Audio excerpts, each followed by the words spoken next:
We've all felt it, that subtle shift. You check into a hotel, anticipating an escape, a sanctuary, but something feels off. The room is missing something, a sense of true spaciousness, a genuine invitation to unwind. For years, hotels meant escapes. Now we're witnessing a new era, one where comfort is a constructed illusion, and every design choice, no matter how subtle, serves a higher master: profit. This isn't about cost-cutting alone. This is about a sophisticated invisible strategy, a silent revolution in hotel design, where architects and interior designers are tasked not just with creating beautiful spaces, but with meticulously engineering your behavior, your spending habits, and ultimately maximizing every square inch for profit. This is the money-making secrets of modern hotel rooms. This is you, booking a hotel room for your upcoming trip. Like most of us, you're on a tight budget, so you adjust the price filter. Less, yep, but you suddenly start to notice something. The rooms are different. You can't put a finger on it, but you know something's off. You book it anyways. Now you're in the hotel lobby trying to check in. The lobby also looks weird. It looks more like a cozy bar rather than an actual hotel lobby. You look for a receptionist, but some dude at the bar points you to the bartender. Check-in's with that guy, he says. The bartender gives you the room's card, and off you go. You open the door. The room looks stunning, luxurious even, but you quickly find out why you could afford it. Since Airbnb's blown up in the last decade, hotel owners are trying to figure out which designs actually make money. It turns out that select service hotels, the ones without all the fancy extras, are actually making more profit than the big full-service ones. Take Marriott's mid-tier Moxy brand. Its rooms are a little over half of the size of the average American guest room, and yet its rooms generate up to 20% more revenue than its peers. This is the average American guest room we all know, and this is the modern room that's become the norm. So what went wrong?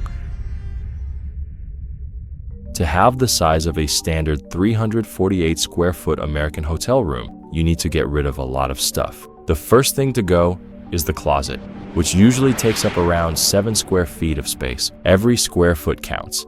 Every inch dedicated to storage is an inch not generating revenue.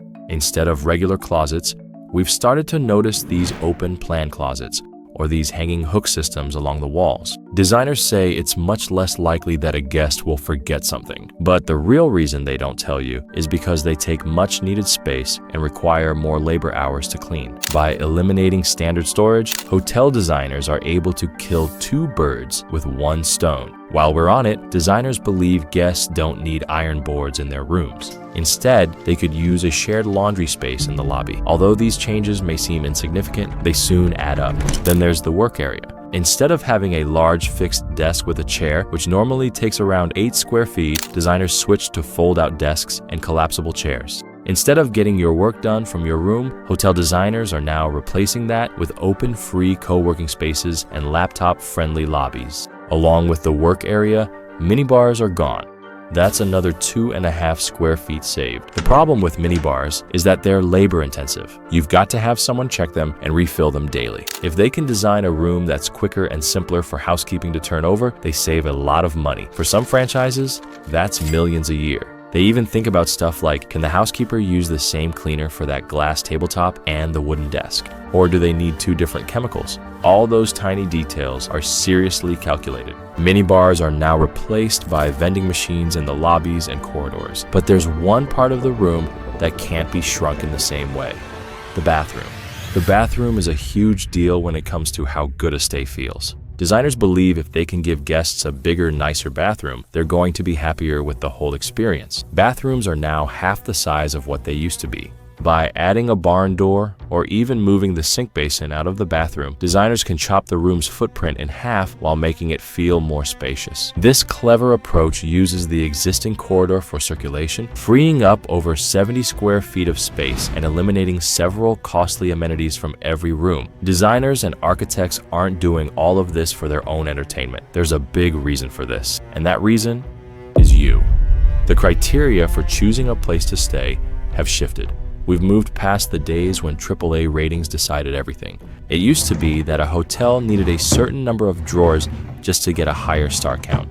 Now, Google and social media run the show. Since travelers are looking at online photos and reviews instead of official ratings, hotels have a lot more freedom with their designs. But even though these design changes allow hotels to have more rooms, these rooms are usually cheaper. They need another moneymaker, and that would be the common areas. The folding chair, the vanishing minibar, and even that disappearing iron didn't just save space in the room, it also encouraged you to go down to the lobby to work, drink, or do laundry and spend money while you are down there. Marriott says the grab and go in its Moxie Hotel in Banff averages around $3,000 per month. Think about it. You check into a modern hotel room, you can't find a workspace to work or study. Immediately, you go down to the common area. It's cozy, maybe some soft jazz music playing in the background. People are either on their phones or laptops. You go grab a $5 drink from the bar and get to work. A couple hours go by, you get a bit hungry. You go back to the bar and order a $15 or $20 meal, maybe more depending on the hotel. A couple snacks here and there, and you've spent the same amount of money you'd spend for a room.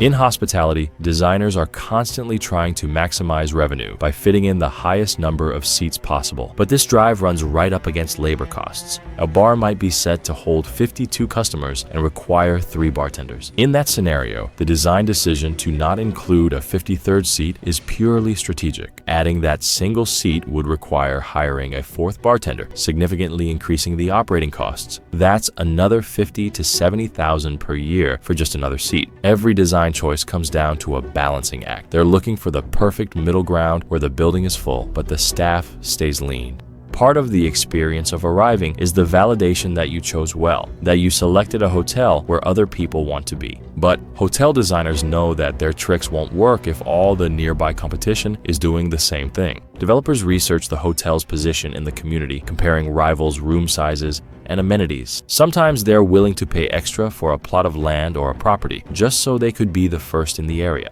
The new luxury in hotels isn't the size of your room, it's the efficiency of the design. We pay premium prices for what we perceive as a luxurious escape, but the physical space we occupy is fundamentally optimized for the hotel's revenue generation. The question is, are we willing to accept this engineered hospitality? The next time you check into a hotel, stop and look around. Ask yourself, is this room designed for my comfort or for their profit? The answer is in the details.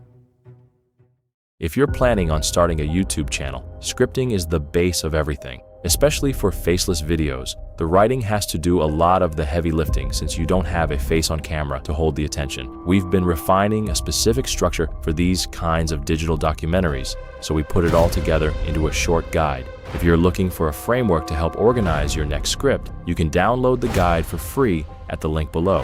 Hopefully, it gives you a solid foundation to start building your channel. Subscribe, and we'll see you on the next one.